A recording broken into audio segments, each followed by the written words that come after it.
Bonjour à tous, bonjour à toutes, bienvenue dans Tailgate, le podcast 100% NFL des équipes de The Playoff. On va revenir pendant tout le mois qui vient sur l'ensemble de la saison 2025 en faisant division par division le retour sur tout ce qui s'est passé, tout ce qui nous a plu, tout ce qui nous a déplu dans chacune des 32 équipes de la NFL. En fait, c'est un peu le pendant des previews qu'on a fait au mois d'août. Cette fois, on fait le retour sur tout ce qui s'est passé, une sorte de review de la saison 2025, en commençant par le Sud cette semaine, par l'AFC Sud. Alors, exceptionnellement, pendant un mois, vous allez donc avoir 2 podcasts par semaine. Et ça, c'est beau. Vous en aurez un le mercredi, un le vendredi, avec l'AFC, puis la NFC du Sud, du Nord, de l'Est et de l'Ouest. On commence donc par l'AFC Sud avec mon Seb. Salut mon Seb, comment ça va ? Bonsoir Flav, bonsoir à toutes, bonsoir à tous, bonsoir à tous. Oui, en effet, le débrief de la saison. Division par division, on a l'habitude, maintenant c'est devenu une petite tradition, et comme tu le disais, oui, on dirait le Sud, comme disait le poète. On va commencer par l'AFC Sud, une poule, ma foi, qui aura été une division, pardon, je vois pas pourquoi je dis poule, c'est un abus de langage, qui n'aura pas été avare de surprises à plusieurs niveaux, qui a connu beaucoup de rebondissements au cours de cette saison. On va revenir un petit peu là-dessus pendant ce podcast. Mon Yaya est là aussi, salut mon Yaya, comment ça va ? Eh bien écoute, ça va très bien. AFC Sud, le temps dure longtemps, comme disait Dino Ferrer, puisque c'est Dino Ferrer, effectivement, un certain poète, qui n'a pas dit que des conneries, il en a aussi chanté. Vince est là aussi, salut mon Vince, comment ça va ? L'habitué du Sud, lui. Il habite au Sud.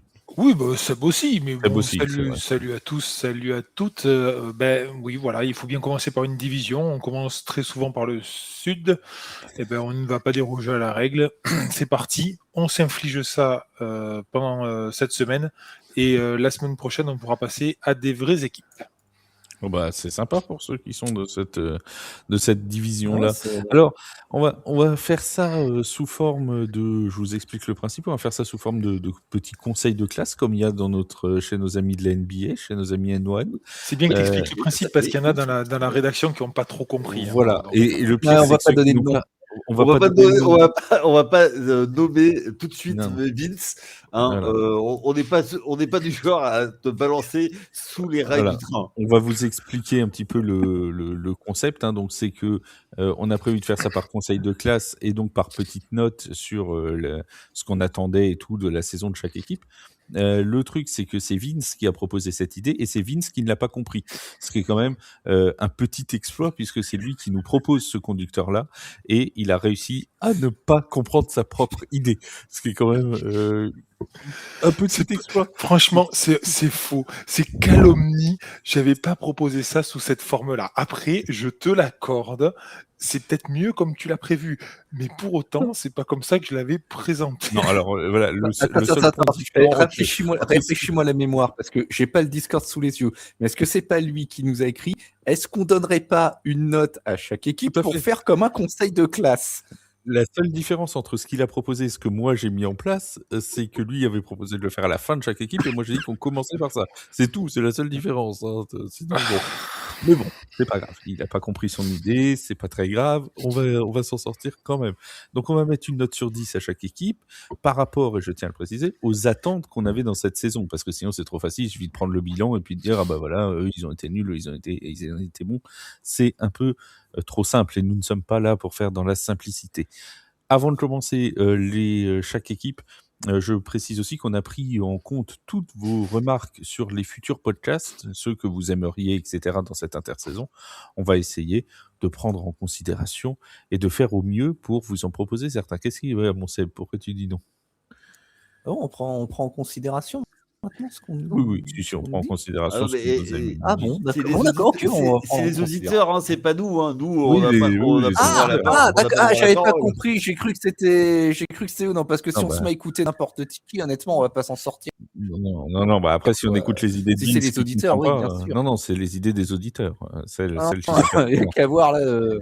Ce soir, le bazar que ça met Et ça aujourd'hui, va quoi. sortir. L'idée, c'est de faire environ 45 minutes par division, environ 10 minutes par équipe, pour que tout le monde ait le même temps. On commence donc par les Tennessee Titans qui ont... alors, on peut pas leur enlever quelque chose aux Tennessee Titans, c'est la régularité. Ils ont fait 3 victoires en 2024, ils ont fait 3 victoires en 2025. Au moins, s'il y a quelque chose dans lequel ils excellent, c'est bien le fait d'être régulier dans la médiocrité. Mon cher Seb, quelle est ta note pour ces Tennessee Titans et pourquoi cette note? Alors, tu vois, tu as dit en introduction liminaire qu'on n'allait pas choisir la simplicité. Eh ben, ça tombe bien que tu me parles des Titans parce que j'hésite entre deux notes, vraiment. J'hésite entre 2 sur 10 Bien et demi, pour la bien et médiocrité demi. ensemble ou 8 sur 10 parce qu'ils se trouvent exactement là où on les attendait en début de saison. Au fin fond de la division, avec 3 défaites, on est pas mal. En plus, on a dégagé le coach à la week 6, Bill Callahan, l'homme qui devait relancer la franchise. Et ben, il a été viré après une victoire en 6 journées. Voilà, donc vraiment, j'hésite. Aidez-moi à trouver la note juste parmi ces Bon, deux-là. Parce Yaya, il que va moi, t'aider. je n'ai pas. Yaya, il va t'aider, je suis sûr. Ah ben moi, j'ai pas pu trouver de note négative, mais comme j'attendais rien et qu'il n'y a rien eu, 2. Non, alors, je vais juste dire pourquoi. J'ai toujours rêvé de mettre en 2. Voilà, pour l'encre et le papier. Et encore, j'ai mis en 2 parce que. Ils ont fait acte de présence pendant cette saison, ce qui est déjà bien. Non, parce qu'il aurait pu y avoir les Raiders. Parce qu'après, je me suis dit, qu'est-ce que je vais pouvoir mettre aux Raiders? Oui, c'est ça. Oui, forcément. Non, alors, on en parlera des Raiders, mais j'ai quand même la sensation que les Raiders, c'est une situation un peu pire que celle des Titans, parce que comme l'a dit Seb, voilà, comme l'a dit Seb, en fait, les Titans, c'est ce qu'on en attendait vraiment grand-chose cette saison. Bon, les Raiders, peut-être pas non plus, mais il y avait un nouveau coach, il y avait un nouveau QB, il y avait tout ça. Alors, on va parler sur d'autres trucs, mais c'est que là, l'encéphalogramme, il était un peu plat quand même. Hein. Oui, parle-nous de l'encéphalogramme plat des Titans. Après, si vous en avez rien à faire de ma note, c'est pas Mais non, souci, mais attends, hein, on arrive. Oh, et c'est bon. Il nous saoule, celui-ci. Et il y a Yaya qui développe un propos. Et tu vas pouvoir rebondir après dessus. C'est trop une attention whore. Vraiment. Oh là là. Non, moi en fait, si tu veux, c'est que déjà, il vire Callahan alors que t'attends rien. Donc à mon avis, c'est qu'il a dû se passer des choses en interne. Le développement de Cam Ward, ça a été compliqué. Pas de receveur. Tony Pollard, running back, c'est à peu près la seule chose. Cam Ward. Si il y a Simmons qui a mis 11 sacs, mais à part ça, en fait, tu sais même pas sur quoi tu peux construire. Et en fait, les équipes qui sont, même quand elles sont comme ça, à ce niveau-là, en fait, tu essaies de créer des fondations, de créer quelque chose. On va parler dans un prochain podcast d'une équipe. Ils n'ont rien lâché. Ils étaient au fond du trou pendant quelques années et maintenant ils progressent. Il y a des choses où on voit des progressions. Là, zéro progression, rien. Moi, ça me désole pour les fans des Titans et on salue les fans des Titans. On salue les fans des Titans. On a quand même deux, si je dis pas de bêtises, deux receveurs qui sont au-dessus des 500 yards cette saison seulement chez les Titans. C'est Okonkwo et Ayomanor, 560 et 515 yards respectivement. C'est quand même pas, sachant que le meilleur receveur du coup Okonkwo est un tight end en fait. Il y a quoi? Un tight end. Un quoi? Oui, bon, si tu as très bien compris.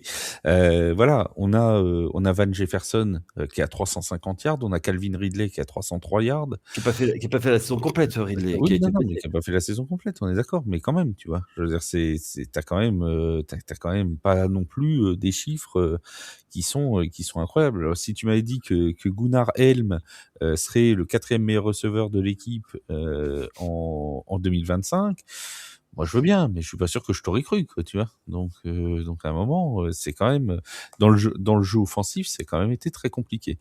Mon Vince, ta note? J'ai mis un 2. Moi, j'ai mis 3 sur 10 et j'ai mis une petite appréciation qui disait on n'attendait pas grand-chose et c'est ce qu'on a eu. Voilà. clairement. C'est pour ça que tu nous as coupé tout à l'heure. Exactement, oui. Parce que voilà. Pour nous dire que je suis d'accord avec Yaya, quoi, en fait.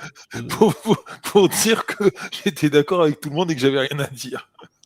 Merci, Vince, pour ça. Moi, ce que je propose, c'est qu'on passe directement au Colts. Plus sérieusement, il y a beaucoup de choses à revoir. En fait, on attendait au moins un petit peu de Cam Ward et de son développement. On n'a pas vu beaucoup de développement, on a vu beaucoup d'imprécisions, de choix assez mauvais, même dans son mode de lecture de jeu, même des choix d'appel de jeu, qui n'étaient pas pour le mettre en valeur et pour le faire progresser. Moi, j'ai trouvé en tout cas des choix assez risqués de la plupart du temps. Puis bon, il faut dire quelque chose aussi, il n'a pas été vachement protégé par sa ligne. C'est une équipe qui est faible un peu sur tous les secteurs. Ils sont 30e en attaque en termes de points, 31e en termes de yards, 28e en défense en termes de points, 21e en termes de yards. C'est faible, c'est beaucoup trop faible. On attendait quand même. Moi, j'attendais un petit peu plus de Cam Ward et de son développement.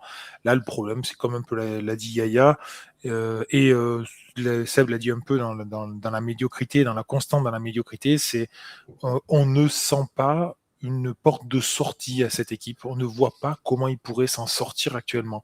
Il y a un gros coup de pied à mettre dans la fourmilière et j'arrive pas trop à savoir un peu où aller, quoi.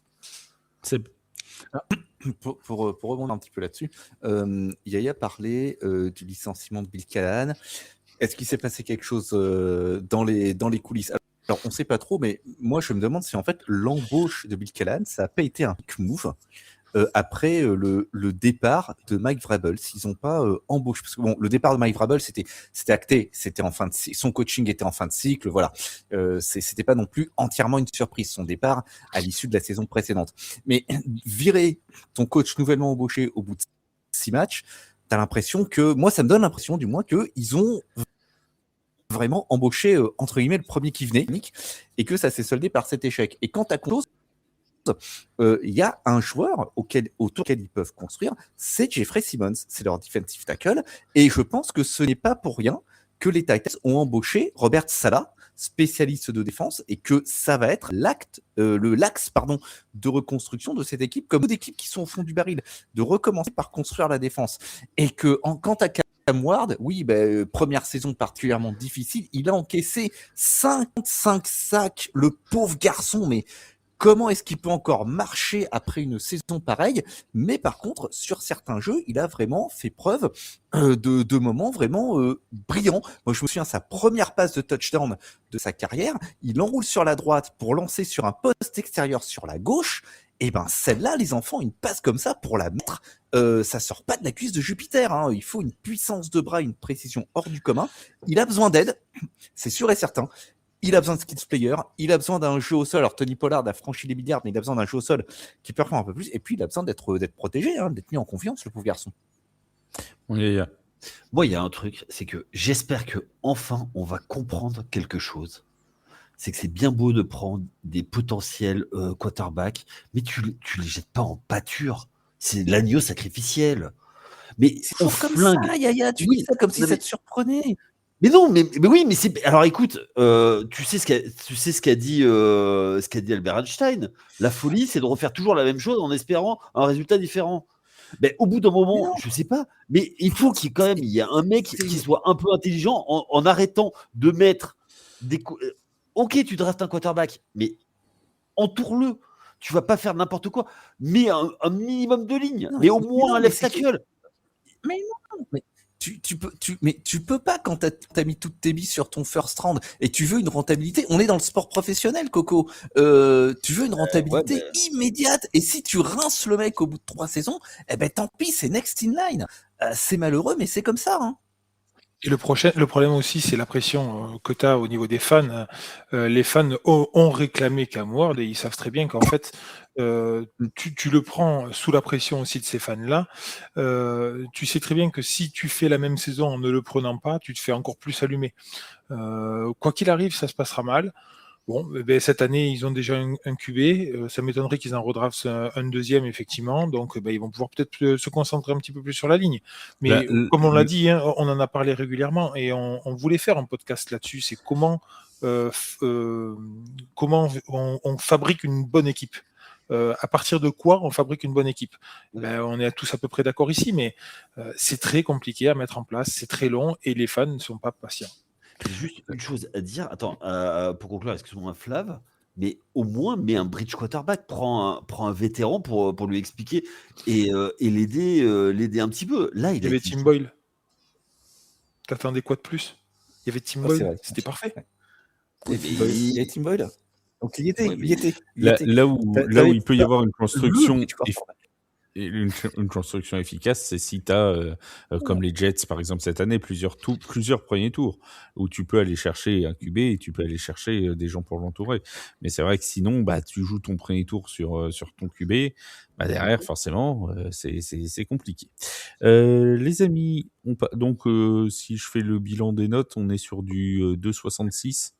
Si je garde le 2 de Seb, le 2 d'Yaya et le 3 de Vince, c'est bien ça, hein, ça fait une moyenne de 2,66 sur 10 pour les Titans. C'est pas mal, c'est honorable. Bravo. Les Colts d'Indianapolis. Alors là, il va y avoir débat. Parce que c'est une saison à 8 victoires, 9 défaites. Et c'est quand même une saison chez les Colts, finalement. Si on regarde le résultat, on se dit 8 victoires, 9 défaites. Est-ce qu'on les mettait vraiment là en début de saison? C'est pas sûr. Mais en même temps, vu le début de saison, est-ce que c'est pas un peu décevant? Bref, je laisse la parole à ceux qui ont travaillé le sujet. Mon Yaya, je t'écoute. Moi j'ai travaillé. Ah ok, d'accord. Oui, tout le monde. Enfin, je considère que tout le monde l'a fait. J'aurais pas commencé par Vince, mais. Mais bon, je mets 5. Oui, au milieu. Et oui, tout à fait. En fait, le bilan est au milieu. Et en fait, si normalement, pour moi, déjà, une équipe qui n'est pas en playoff ne mérite pas la moyenne. Mais là, du coup, eux, au moins, ils ont tenté un truc. Ils étaient obligés de tenter quelque chose. Ils avaient une micro-fenêtre, ils ont essayé de la pousser. Malheureusement, c'est pas passé. Et surtout, il y a eu un fait dans la saison, c'est la blessure de Daniel Jones, qui a plombé complètement cette équipe. Donc, du coup, ils étaient bien partis, puis finir à 8-9, un peu en roue libre, avec un joueur fabuleux, notre ami Tillman.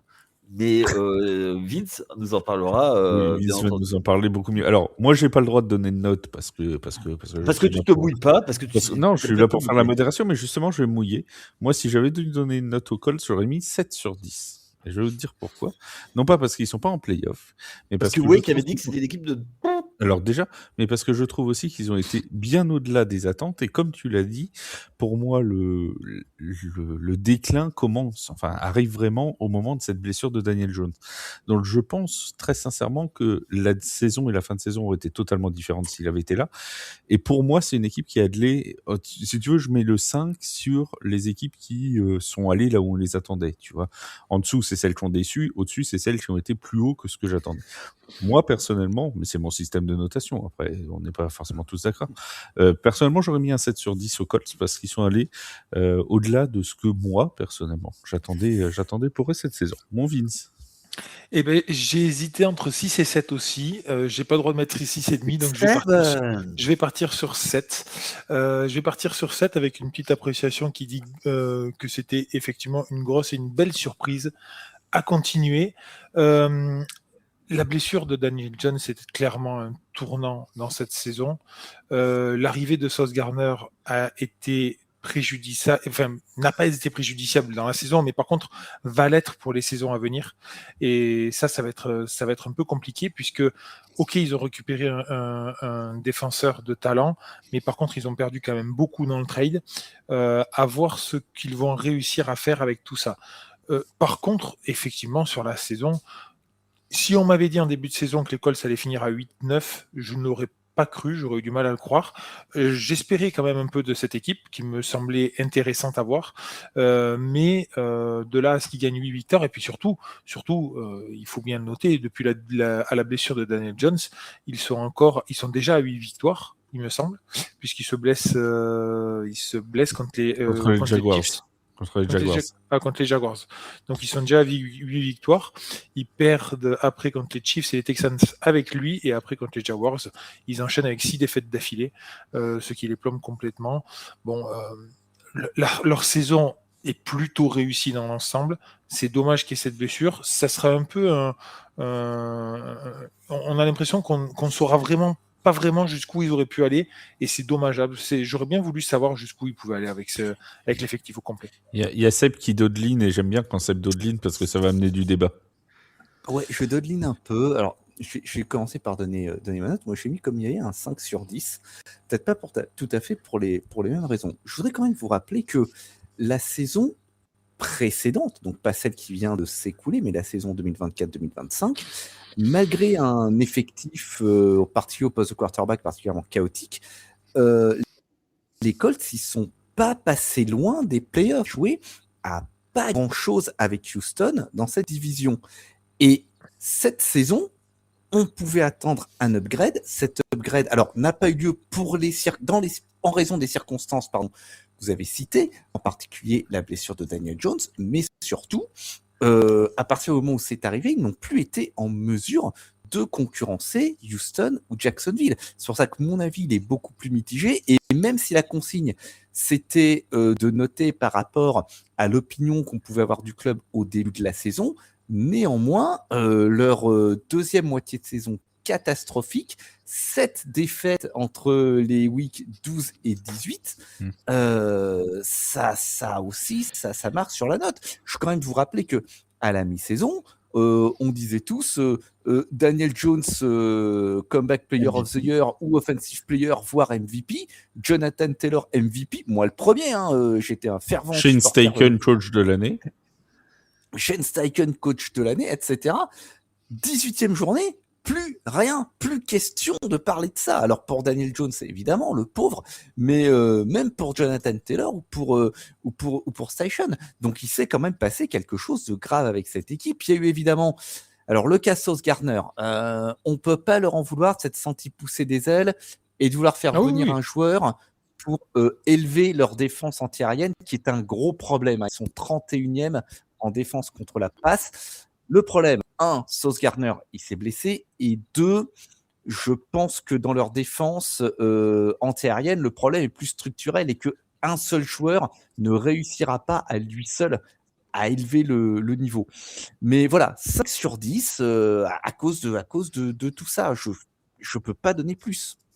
Le soir de la trade deadline, on avait dit que c'était possiblement un trade qui pouvait les faire passer un palier, voire même les emmener très très loin dans les playoffs. En fait, bon, maintenant, il faut tous qu'on se rende à la raison. Hein. Le meilleur trade de la saison, c'est Rachid Shahid. Ben oui, bien évidemment. C'est Rachid Shahid qui a offert le Super Bowl face aux Patriots. C'est une évidence.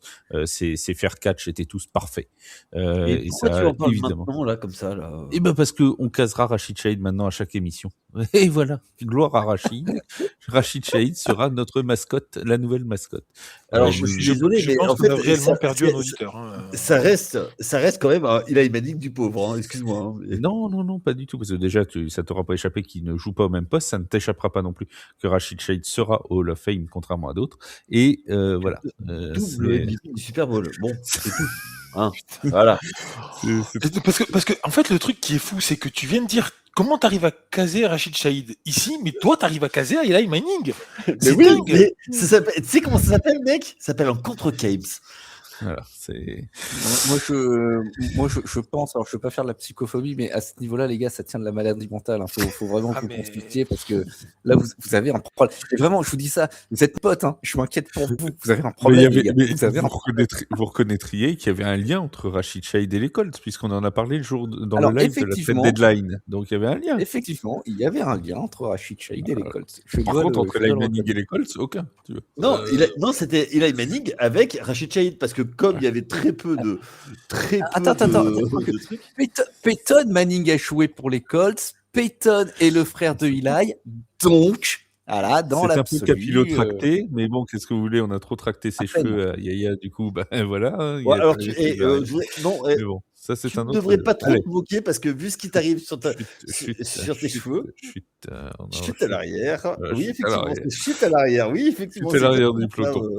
Est-ce qu'il y a quelque chose à ajouter sur ces Colts? On a du 7, du 5, du 5, du coup, ça nous fait une moyenne à quoi? À 6 presque. 6, non, 5,33. Non, Non, 6-3. à 5,66 du coup. 5,66, oui, pardon. Par contre, donc ouais, juste pour la On a des future forums saison, matin.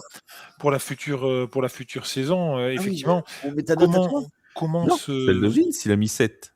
Oui, mais on met la tienne aussi ou pas? Non, Ah, il a mis 7, il a pas mis 6. non, il a mis 7. Oh là là, Ah, c'est il a dur. dit 6-7, c'est pour ça, tu vois. Écoute Bref. pas, en plus. Oh là là. Ça va Pour être la, pénible. Hein. pour la Encore future 7 saison, divisions pour les à faire. Colts, pour cette intersaison, c'est comment on peut essayer de repartir sur une dynamique comme on a vu en début de saison. Et c'est vrai que ça semble assez compliqué parce qu'on a toujours le cas Daniel Jones, on ne sait toujours pas où il va en être à la reprise, s'il sera toujours aussi compétitif, si on peut vraiment miser sur un joueur comme ça. Avec ce qu'il a misé sur les premiers matchs, oui, on a envie d'y croire. Par contre, est-ce qu'il arrivera à se remettre d'une blessure comme ça? C'est plus compliqué. Là, les Colts sont un peu dans une grosse réflexion, j'imagine. À la croisée des chemins. Et oui, il y a vraiment, vraiment beaucoup de questions à se poser, surtout qu'il me semble qu'ils ont perdu quand même pas mal de tours de draft. Oui, mais faut pas oublier qu'il y a Anthony Richardson. Allez. Voilà. Je pense pas que ce soit je pense pas que ce soit un facteur hein, maintenant. Je vois. Oh, pas je en pense Anthony qu'il ferait facteur. mieux d'être facteur que quarterback.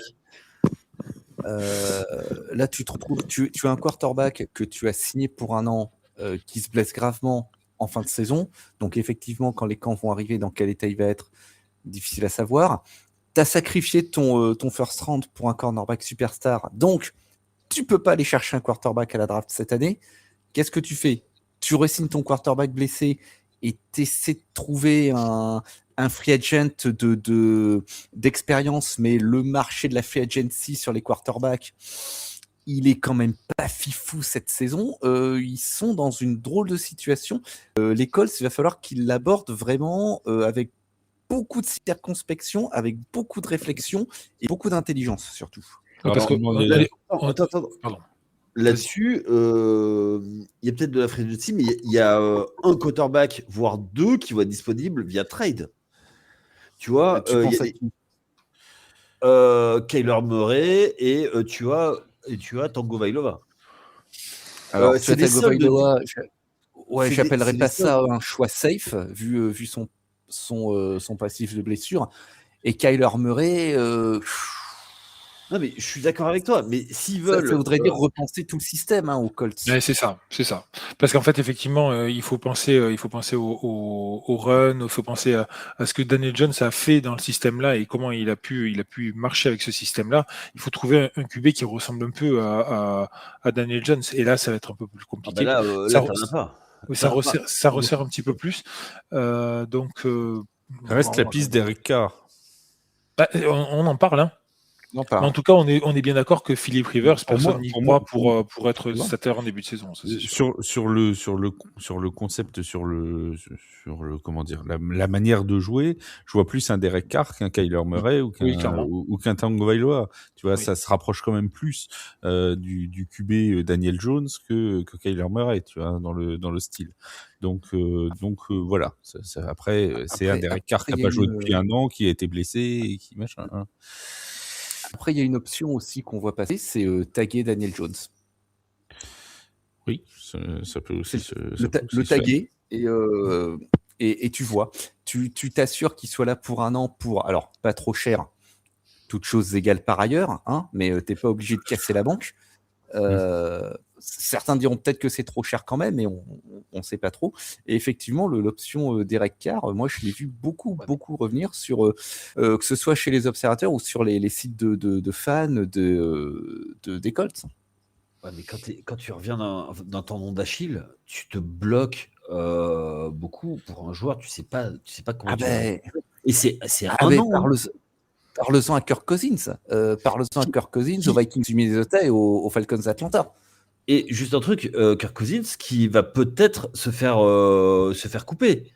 Oui, Cousins pourrait être dispo aussi. Hein. Lui, tu vois, quitte à choisir quelqu'un d'expérience comme ça, tu prends Kirk Cousins. Ça peut aussi. Il est gentil. Bon. Oui, il est gentil en plus. On va passer aux Texans parce que sinon on va dépasser largement notre quota de temps. Les Houston Texans, 12 victoires, 5 défaites cette année, qualification en playoff, défaite face aux Patriots lors des playoffs. Vince, ta note pour les Houston Texans? Alors, pour les Houston Texans, j'ai mis 5. On s'attendait à mieux et c'est pour moi un redressement un peu obligatoire la prochaine saison. Je m'attendais à mieux, surtout sur l'attaque. Le gros point fort de cette équipe, on va pas se mentir, et tout le monde le sait, c'est la défense. Ils ont une défense incroyable tout au long de l'année. Deuxième en points encaissés, première en yard encaissés. Une défense surtout sur la course qui a été vraiment impénétrable. Sur la passe où on a vu un peu plus d'ouverture, mais les équipes ont beaucoup tenté à la passe contre eux. Ils sont 16e en termes de tentatives de passe contre eux. Donc, j'attendais quand même un petit peu mieux parce que sur l'attaque, ils ont été décevants. On attendait beaucoup de CJ Stroud qui est dans sa 3e année. Il avait vraiment cartonné sa première année. La deuxième avait été pas mauvaise, un petit peu plus terne, mais on l'attendait un petit peu plus. On sait très bien que les années sophomore sont compliquées. La troisième a été beaucoup compliquée. Alors lâché un peu par son champ de receveur, par son attaque de manière générale. Je pense qu'il y a quand même encore beaucoup de bonnes choses dans cette équipe. Ils peuvent faire encore de très belles choses tous ensemble et j'ai envie d'y croire. Par contre, voilà, attention, parce que dans la division, on va en parler juste après, mais il y a une nouvelle place forte. Alors, on va voir si ça va durer, mais en tout cas, il y a une nouvelle équipe qui a produit énormément de jeux et qui est passée devant assez nettement cette saison et qui le méritait.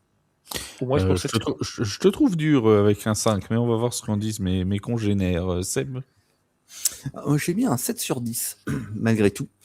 Alors, il faut pas se voiler les yeux sur les difficultés que rencontre cette équipe, mais néanmoins, ils ont très mal commencé leur saison. Ils commencent 0-3. Ils sont 3-5 en week 9, donc c'est quand même pas l'assurance de te qualifier en play à ce moment-là. Mais ils enchaînent sur 9 victoires de suite jusqu'à la fin de la saison. C'est la 2e équipe dans le 21e siècle à faire les playoffs en débutant 0-3. C'est quand même pas rien. Et en plus, c'était leur 3e saison de suite où ils atteignaient les playoffs. Et ça aussi, c'est une première dans l'histoire du club. Et ils vont même, autre première pour le club, ils vont battre Pittsburgh en wildcard. Ce sera la première victoire en playoff à l'extérieur de l'histoire du club. Donc 5 sur 10, moi je trouve que c'est quand même assez sévère. Je comprends peut-être qu'on pouvait en attendre plus, mais depuis 2 ans, on en attend toujours plus de Houston. Et effectivement, en attaque, le problème, ça a été le jeu au sol et la protection de CJ Stroud, mais le fait que la ligne offensive Texans est faible, c'était pas une surprise. Et qu'ils l'ont affaibli en plus. Ils l'avaient affaibli encore à l'intersaison en plus. Et qu'ils l'ont affaibli encore à l'intersaison, puisqu'il y a eu des trades. Donc, c'était pas non plus une surprise que CJ Stroud allait se retrouver dans la panade. Et au sol, l'absence de Joe Mixon, elle a quand même fait mal. Il y a Woody Marks qui a un petit peu redressé la barre avec ses 703 yards, mais au sol, en moyenne par portée, Houston, c'est 3,9 yards. C'est juste, hein, c'est un petit peu juste pour avoir un jeu au sol qui performe, et puis surtout en attaque, 30e en conversion dans la red zone. Ça, c'est le chiffre qui fait mal. Malgré tout, ils font une deuxième moitié de saison qui est super forte. Ils construisent cette défense impitoyable. Non, moi je pense que le 7 sur 10, il n'est pas volé, même si on pouvait en attendre mieux. Je suis assez d'accord avec toi et juste je vais rebondir un peu tout ça. C'est vrai que j'ai peut-être été un petit peu sévère parce que j'en attendais vraiment beaucoup. Qu'est-ce que tu es influençable? Non. Et ça se voit que tu t'es lancé dans la politique hein, quand même. Hein. Non, c'est pas ça. J'attendais beaucoup de cette offense et c'est vrai que j'ai été très déçu de l'avoir performé tout au long de l'année. Non, mais je le dis. T'avais programmé ta propre déception, Vince. Non, j'ai été très déçu. Par contre, c'est vrai que j'oublie le fait que, et je l'ai donné un argument, que la défense a été vraiment par contre irréprochable. Et ça, c'est vraiment un bon argument. Je ne monterai pas jusqu'à 7 quand même, mais allez, je vais aller sur un 6. Allez. Oui. Alors, moi, j'ai mis un 6. Alors, pas par rapport à leur résultat qui, pour moi, est plutôt correct. Ils sont standards. Mais effectivement, moi, c'est par rapport à ce que j'attendais. Moi, j'attendais vraiment un step. il y a une chose, quand tu vas un peu sur les réseaux, tout ça, c'est le CJ Stroud bashing. Et je commence à en avoir ras-le-bol. Oui. C'est un scandale. C'est un gamin qui est en 3e année, qui amène son équipe en 3 saisons, 3 fois en playoff. Je pense qu'il y a 3 beaucoup... fois, je tiens à préciser, je te laisse ensuite développer parce que j'aime beaucoup cet argument en plus, mais Et qui 3 fois en passe le plus, tour. voilà, 3 En fois gagnant le jusqu'au wild card. divisional round. Voilà, 3 fois jusqu'au Donc, divisional. c'est une équipe qui est limitée. Mes collègues l'ont bien expliqué. Je ne suis pas sûr que le vrai problème, ce soit CJ Stroud. Mais c'est clair. Mais tout le monde dit parce que ça plafonne et que certes, on en attendait monts et merveilles après sa saison rookie, mais le gars, il a pris la ligue par surprise. Maintenant, on sait ce que c'est et c'est solide. Malgré tout, il n'a pas de jeu au sol, il n'a pas de ligne et derrière, c'est extrêmement compliqué pour faire quelque chose. Malgré tout, il a été blessé, il est revenu. Il a continué la série de victoires. Combien pensaient que les Texans, c'était fini, qu'ils n'allaient pas aller en playoff? Ils font quand même 12 victoires. 12 victoires, même avec 17 matchs, c'est plutôt très correct. Et le match de playoff contre les Patriots, je ne suis pas sûr qu'il soit si loin que ça. Si notre ami le papa Schultz, salut Marie, on te salue, ne se blesse pas, je ne suis pas sûr qu'il ne soit pas un peu plus longtemps dans le match. Donc, moi, j'étais entre le 6 et le 7. Malgré tout, je mets un 6 parce que j'ai eu de la déception. Et j'entends l'argument en disant que je les voyais trop beaux, certes, mais moi, c'est vraiment une équipe qui, je pense, règne sur la division, même s'ils n'ont pas gagné cette année. Ils règnent encore et j'expliquerai pour la prochaine équipe pourquoi. En parlant de CJ Stroud, puisque tu soulèves ce point-là, je vais quand même rappeler ses stats de saison. C'est cette année, donc, en 14 matchs. Hein. Il en avait joué 15 sur la saison 2023, sur sa saison rookie. Là, il en joue 14. En 2023, il fait un bilan de 9 victoires, 6 défaites. En 2025, il fait 9 victoires, 5 défaites. 64% de passes complétées, 64,5 pour être précis. Cette année, c'était 63,9 lors de sa saison rookie. Donc, on est sur un meilleur taux de passes complétées. Effectivement, 3041 yards contre 4108 en 2023. 19 touchdowns, 8 interceptions. C'est loin d'être catastrophique hein, comme chiffre. Sur le rating, il est même meilleur que sur sa saison rookie. Donc, c'est ça en fait le truc qui est incompréhensible. Tu vois, c'est du panurgisme. C'est-à-dire qu'il y en a qui ont commencé à dire que oui, il ne ferait pas gagner et tout le monde se rue dessus. Non mais il faut arrêter les gars. Il y a beaucoup de franchises NFL qui paieraient pour avoir un CJ Stroud aujourd'hui dans leur équipe. Hein. Déjà, 3 victoires en playoff en 3 ans, il y en a beaucoup qui aimeraient ça, quoi, tu vois. Je suis complètement d'accord avec l'argument d'Yaya. Pour moi, ce CJ Stroud bashing, ça m'énerve au plus haut point. C'est des gens qui. Ouais, mais tu l'alimentes. Non, attention, non. J'ai jamais dit ça.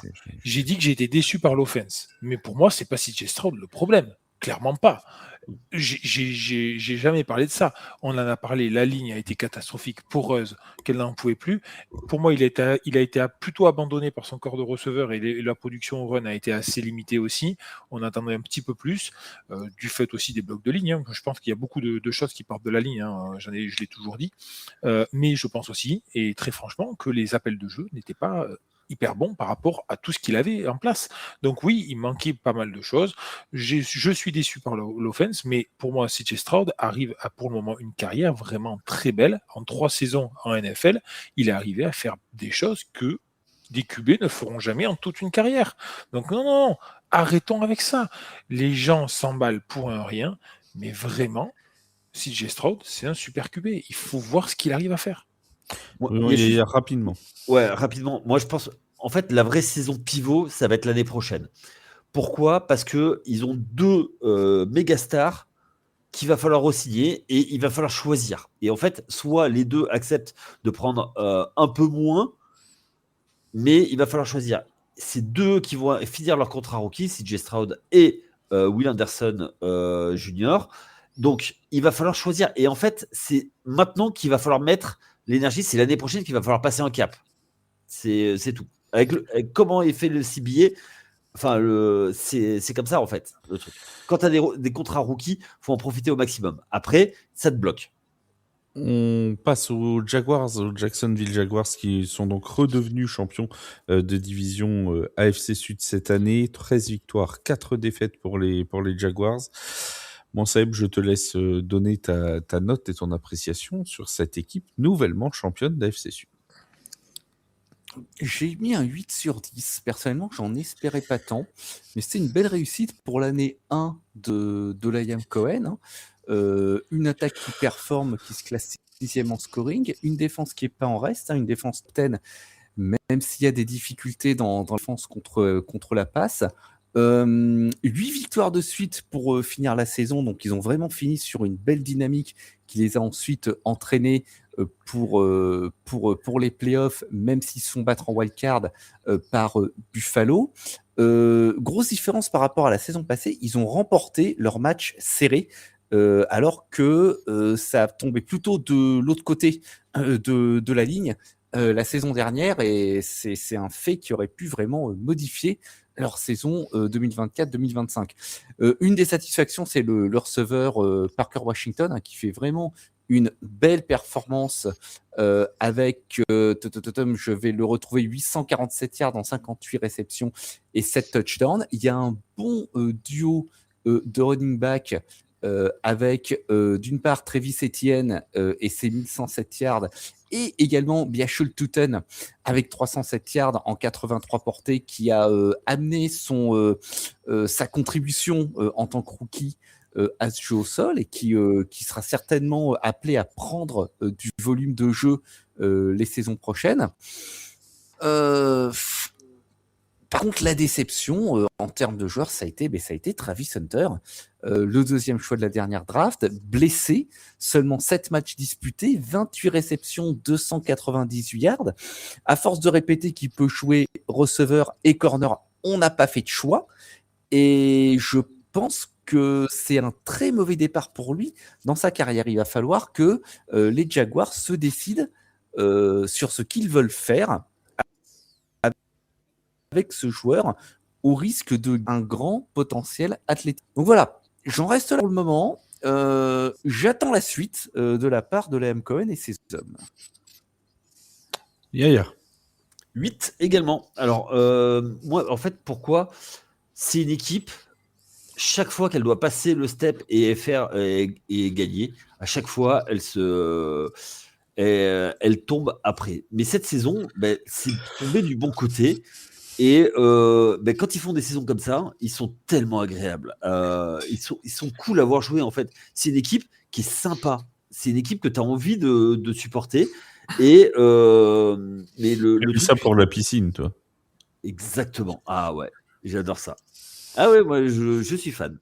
Et que c'est l'équipe la plus londonienne, la plus européenne de toute la NFL. Non, moi, pour toutes les mêmes raisons que Seb, moi je trouve qu'ils ont fait une saison pleine. Ils font 13 victoires. C'est excellent comme bilan. Après, on sait très bien, avec cette franchise, faut jamais se reposer sur ses lauriers, parce que ça peut devenir vite n'importe quoi. Il n'y a pas beaucoup de pression à Jacksonville, donc du coup, je pense que les joueurs sont un peu tranquilles. Mais faut voir. Attention quand même, Travis Etienne est free agent en fin de saison, il me semble, et il va être certainement très demandé. Donc, est-ce qu'il va vouloir rester avec son copain de fac, Trevor Lawrence, quarterback qu'on a beaucoup bâché à juste titre? Moi, cette année, il a été plutôt propre. 4007 yards, 29 touchdowns, 12 interceptions. Quand il joue à ce niveau, en fait, il monte tout de suite le plancher de l'équipe. Et hâte de le voir faire 2 saisons pleines. On se souvient que l'année où il avait été en playoff, où on s'était dit Jacksonville, c'est la 4e force de l'AFC. L'année suivante, il s'est blessé, il a mis 1 an et demi à s'en remettre. Mon Vince pour conclure. Eh ben, je vais être à peu près identique avec eux, puisque je suis à 8 sur 10 également, avec au-delà des attentes, continuer les efforts. Non, mais J'ai c'est beaucoup- vraiment pris pour un prof en vrai. Ah ouais, oui, c'est non, le mais moi conseil de j'ai classe, quoi. fait mes petits trucs, moi, tu sais, j'ai fait Mais mes alors petites Alors que le appréciations. seul prof ici, c'est toi. Oui, déjà, il a 2 doigts de nous éditer un bulletin, quoi. Mais Et j'avais fait mon de recevoir bulletin, mais Trevor attends, Lawrence mais tu crois en quoi? réunion parent-prof, quoi. Bref, tout ça pour dire que j'ai été très, très agréablement surpris Vous par enverrez cette votre fille chez le saison. coiffeur. J'espérais beaucoup, beaucoup de choses de cette équipe et ils ont su le montrer. Et puis surtout, on Fais a gaffe au vu un bavardage en jeu. classe pendant le huddle, tu vois. Mais il me coupe ce soir. On a vu un jeu offensif vraiment intéressant. Là, quand même, a fait vraiment un super taf. Franchement, on n'en attendait vraiment pas tant. Je vais nuancer un petit peu ce qu'a dit Seb parce qu'il a parlé d'une attaque, d'une défense dans les airs qui était un petit peu plus poreuse. Je le nuance un petit peu pour la simple et bonne raison que oui, ils ne sont que 21e en yards encaissés dans les airs, mais parce que les opposants ont énormément essayé de passer par les airs pour la simple et bonne raison que leur défense au sol était simplement impénétrable. Première en yard, première en tentative contre eux, c'est simplement en fait impénétrable. C'était une très très très grosse défense. Donc ils ont essayé de passer par ailleurs, par la défense, Quand tu peux pas pénétrer, tu passes par ailleurs. Voilà, je ne sais plus quoi dire avec eux. C'est compliqué, mais bon, bref, tout ça pour. C'est semaine de Saint-Valentin, post-Saint-Valentin. Excusez-les, hein, je vous en prie. Non, voilà, tout ça pour dire simplement que la défense dans les airs a été un petit peu plus ouverte pour faire plaisir à Flav, mais simplement parce qu'en fait, ils ont beaucoup tenté de ce côté-là, et à raison, puisque forcément, la course ne fonctionnait pas contre cette équipe. Donc, on en est là. Lam, quand même, a vraiment fait un super taf. J'attends de voir la deuxième saison avec cette équipe. J'aimerais bien que Travis Etienne reste pour voir un peu ce que ça peut donner, avec ce cahier de jeu bien intégré. Mais franchement, je suis très très très content. Yaya l'a dit, on a beaucoup bâché Trevor Lawrence et je suis vraiment content de le voir à ce niveau-là. Et ouais. Donc c'est un élève en progression, en d'autres termes. Très bon en natation, puisqu'ils ont une piscine dans le stade. Voilà, c'est une bonne surprise cet élève finalement des Jacksonville Jaguars. Les amis, c'est là-dessus qu'on va refermer la review de la division AFC Sud. On va rappeler à nos auditeurs que l'on se retrouve très vite, vendredi matin, pour la NFC Sud, plus vite même que les gens ne le croient, pour la NFC Sud. Je voudrais juste dédicacer cette émission à Mathieu qui nous suit depuis très très longs mois, très très longues années, et dont c'est l'anniversaire ce mardi. Donc voilà, on lui souhaite un très joyeux anniversaire, et cette émission est pour lui. Voilà. Je lui ai envoyé un petit message. Oui, moi aussi, mais on lui offre l'émission en plus. Voilà.